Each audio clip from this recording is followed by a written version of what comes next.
Ready? 1, 2, 3. I mean, Nailed it. That was the most patriotic clap. I am very patriotic. I really am. In the history of IHIP News. Yes, absolutely. All right. Speaking of patriotism, I want to talk today about an epidemic that is plaguing the United States of America. Okay. And it is faux patriotism. Absolutely. It's rampant. It's epidemic levels. It's ubiquitous. In the red state that we live in, it is fever pitch, off the walls, unhinged, pure, unadulterated, fake patriotism. Agree. Completely agree. You see it everywhere.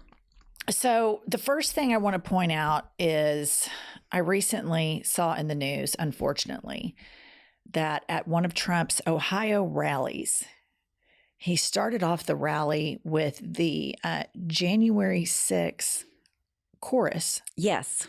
Instead of the national anthem, correct? They recorded the national anthem from jail, and he played it over the speakers and saluted the convicted criminals that wanted to overthrow the government and hang the vice president and beat up cops and did a bunch of other shit. Right. Where people died.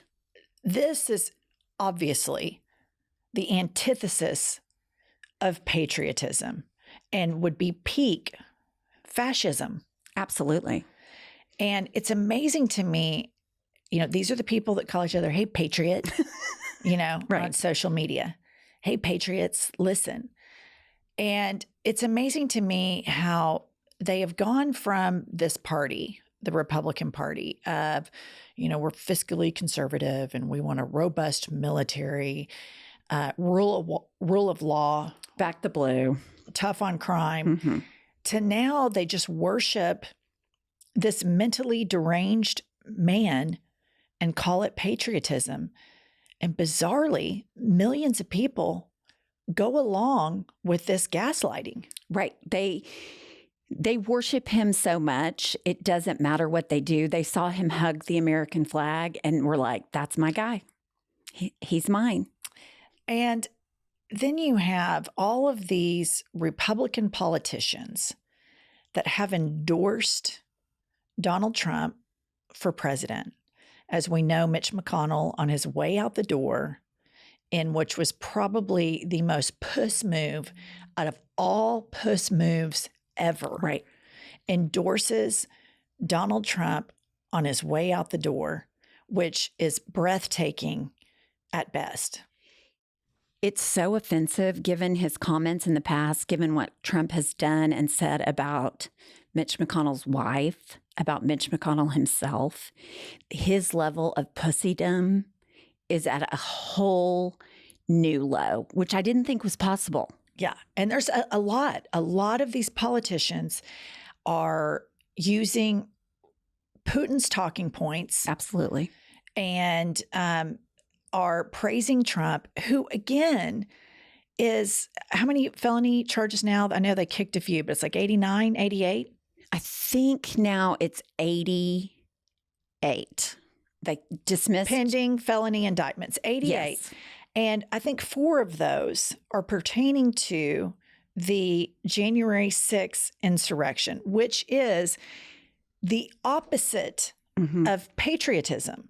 And these Republican politicians have gone along with this and want full-blown authoritarian rule, and they're playing right into the hands of Russia. And this is the political party which Reagan was the star. Right. Tear down that wall.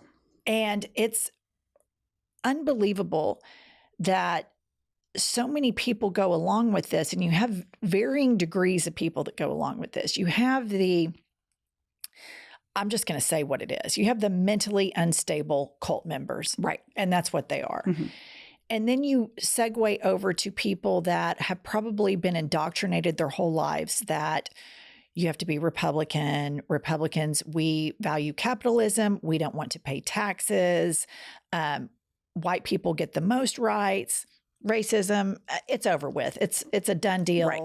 No gay marriage, etc. And we live around a lot of these people, which I would call the people that cherry pick their political stances based on what crowd they're in. So if they're at a party, like say around us, they'd be like, oh yeah, I'm totally for gay marriage. I cannot believe the court overturned Roe. That was terrible. But then when they go to vote, because they freebase Fox News all the time, they immediately vote Republican. And these are the people that are kind of indoctrinated into that. And these are the people that believe that they are so patriotic. But let's just unpackage why the Republican Party, today's Republican Party, is not a party of patriotism. Number one, this is the party that is trying to make it more difficult for Americans to vote. Absolutely. Because they know that if every vote counted, they would lose the popular vote by even more than they do now. This is the party that is all gung-ho. I mean, fired up and ready to go to fund the military-industrial complex. They cannot wait to bomb shit and blow stuff up and go into poor neighborhoods and recruit the poorest members among us to go to the front lines. And they start these wars and they send them off. But then when these veterans get home, they do not want to fund the VA. Right now, Moses Mike is trying to do away with the PACT Act. And what the PACT Act is it expands VA healthcare. And you see this time and time again. It's all of this robust patriotism, rah, rah, sis, boom, bah, USA. Yeah, we're the best military. Let's go. And then these guys go off, these guys and gals go off to fight in these wars. And they come back with horrible injuries, massive mental problems, PTSD, a lot of trauma from being exposed to warfare. And then when they get home, they don't really give a shit. Right. No funding, no resources, no safety net. Vote against all of those things. And then in that same vein, you have Donald Trump, who is on the record for decades of bashing the military. Mm-hmm. He even says, I don't get it. What do people get out of this? Right. He's on the record saying that he didn't want to go to a World War II cemetery on a visit to Europe because he didn't want to be associated with losers. He has demeaned the whistleblower in Ukraine, Vindman. Oh, massively. Which that was an act, a true selfless act of patriotism, right? Which seems to be so important to the Republicans, this idea of patriotism. This guy does it. He speaks out. And I don't think there's any question that if Trump gets elected, he will use the military for his own personal vendettas. I absolutely do not think there's any doubt about that. He said so. Listen to his words. He said that before. And then, I think we all remember how he bashed John McCain. It was appalling. And then he stood on stage and said that he did not believe United States government that Russia was involved in election interference, and that he believed Vladimir Putin. Right. He had no reason to lie is what he said. I'm just like, he had every reason to lie. Same with the Saudis and the journalist that was Khashoggi. Same with him. And it's amazing to me how Trumpism, Trump supporters, they just keep drawing a line in the sand and taking a step back. And how many people continue to keep going back with him, where now they have completely gaslit each other. Right. And they are attempting to gaslight the country that somehow they're so patriotic and that they love America more because they wear, these T-shirts with the bald eagle on it. Right. And the flags on their trucks makes them a patriot. In their world, the Confederate flag is patriotic. Right. And it's jaw-dropping to me because I watch the news, not as much as you do, but that when Trump saluted convicted criminals who tried to overthrow the government, wanted to hang the vice president, took shits and pissed in the Capitol. in the United States Capitol, that is not like front page news. Well, and he's also calls them hostages and says he will pardon them all immediately when he gets back in the White House. And he says, they've been so mistreated. Right. They have just been so mistreated. Well, guess who else thinks he's been mistreated? The consummate victim, former President Trump.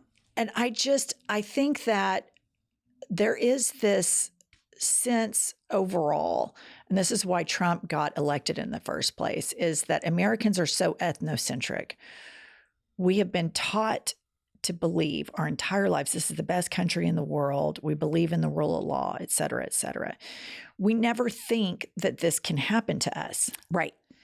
And I think that sometimes people still believe that these polite Republicans that I'm talking about, that we might see at a party, that say socially what they're supposed to about human rights, but then go in the voting booth and vote against said rights. These people think, oh, it's not going to happen. Oh, it could never happen. And just like Roe versus Wade Right. being overturned could never happen. Right. Absolutely. I just have a fundamental problem with if you go to a sport game, especially in a red state where we live, the national anthem comes on. And I mean, it is hard on from here to the North Pole. Mm-hmm. Stand up, hand over the heart. They might have a couple of officers in uniform down there. And it is like, we support our troops defend our right to freedom. Well, they do, but you don't support them when they get home. Absolutely At not. all. And what freedoms are you talking about? Because all I've seen your party do recently is ban books, try to interfere in business. I'm looking at you, Governor Kitten Hills and Disney. And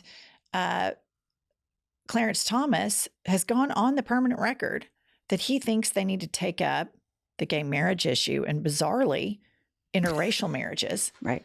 I'm incredulous that this continues to get steam and that we all sit around day after day with the news cycle of this guy. And we're all so desensitized to it. And you think a lot of people are going to go vote because they're only going to vote for themselves, because something about the way we've set up American society is not about collectivism. It's about individuality. It is me, me, me. I'm voting for me. I don't give a fuck about anybody else. I think where this was born is in, overt religiosity, where the religion is all about you, you, you. It's not about helping other people. And I'm fascinated at how patriotic these people think they are when they don't want other people to have the right to vote. Right. They don't want women to have autonomy over their bodies. They want to ban books. In our state, we just funded the first ever state-funded religious school. Yeah. In the state of Oklahoma. And that's just kind of, it's ignored almost.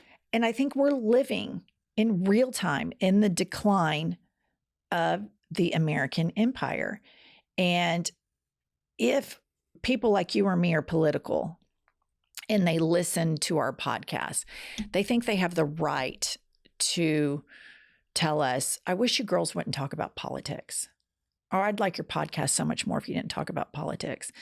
And I think, what a privilege to sit around and not worry one bit about anybody except for your fucking lazy ass self and your own algorithm, that you don't give a shit about the planet and the way we leave it, women's rights, the LGBTQ plus community, the right to free speech, the right, for books to be readily available.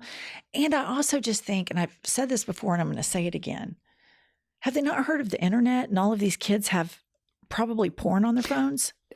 The cognitive dissonance it continues to go from the book banning to bodily autonomy. I mean, it just Clarence Thomas thinking he wants to relook at interracial marriage is a perfect example of the hypocrisy. It's just a microcosm of the hypocrisy. What drives me the most crazy about the patriotism is, like you were talking about with the underfunded troops. Like, remember, Jon Stewart had to basically have a meltdown for veterans to receive additional care after their service. And for the 9/11, right, the people who worked in the first responders. Right. And they're all gung-ho about the funding the front end of everything. But this is, again, the party that goes on and on and on about life and the sanctity of life. Right. But the minute that baby's born, they don't give a shit. They want to keep it in the poverty cycle. The minute these troops come back, they don't give a shit. And hell, their leader basically thinks if you got killed in action, you're a loser. Right. He has said that. Out loud. Out loud. And these people, you can watch an interview after interview when they interview Trumpers. I've just never seen somebody love America the way Trump does. Right. And it's like he wants to be an authoritarian. There's nothing less American than authoritarianism.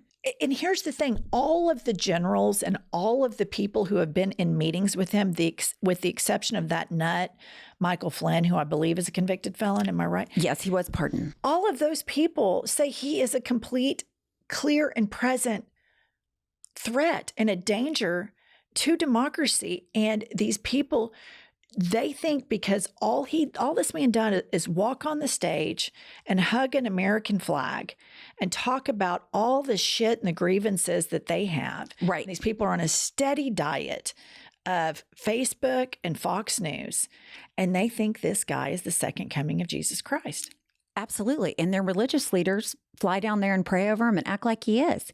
One thing when you were talking, it reminded me of, he's called for the assassination of Mark Milley, who was the chairman of the Joint Chiefs of Staff. Yeah. I mean, like it's no big deal on a Truth Social post. I think this is just what gets me, Pumps, is that all of these things, like if you want to tell people how dangerous Trump is, you really don't have to say anything other than using his words. He tells everybody exactly how dangerous he is. He does. But it's like people want that. They want a full-blown Christian nationalist, which, by the way, he's not even a Christian. He's not even religious. I just am so terrified that people are not taking this seriously. And all of these Trumpers or there's the cult members, and that's just where they are. There's nothing. Right. They're never going to change. But these Republicans that might be able to be reasoned with, you have to look no further than red states that have super Republican majorities and look at their rankings compared to all of the other 50 states. These policies do not help people at all. These states are not run well. They're run by religious fanatics, at least in the instance of our state. Our governor's a religious fanatic. Our school superintendent is a religious fanatic. Many members of the both houses of Congress and the state level are complete religious fanatics. I was on Twitter the other day. This tweet popped up, and it's some nut who's a state senator from the state of Oklahoma, and every single tweet is about abortion, which they've already banned in this state. Right. Why is he still talking about it? But these are unhinged lunatics that have something inside of them that is broken. Probably they are suffering themselves from the aftermath of severe religious indoctrination and severe religious abuse. And they are hurting, and hurt people. And because their religion has been so punitive to them from the day they were born, they were told, if you don't do this, God won't love you. If you don't do that, God won't love you. If you don't do this, you're going to consciously burn in hell. So they've heard this horrible black and white thinking of fire and demons, Satan, all these nefarious characters plotting against them their whole life. And guess what happens when they get power?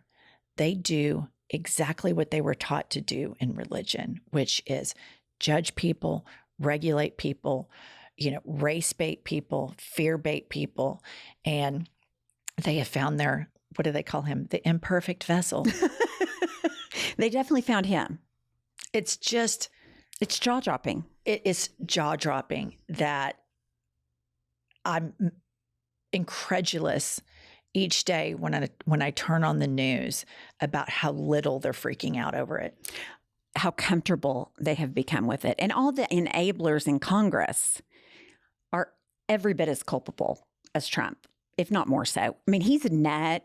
He's mentally ill. It's obvious. You can chalk up his behavior to mental illness and just anger and rage. These Republican leaders in Congress, at least part of them know better. Mitch McConnell, I would dare say, knows better, but he will compromise himself for power. And it's revolting and appalling and obscene, and I don't know what to do about it other than vote, vote, vote. Yes, I agree. That's what we have to do. All right. Stick with us for more hot takes and Pumps Tell 'em. We will see you when we feel like it.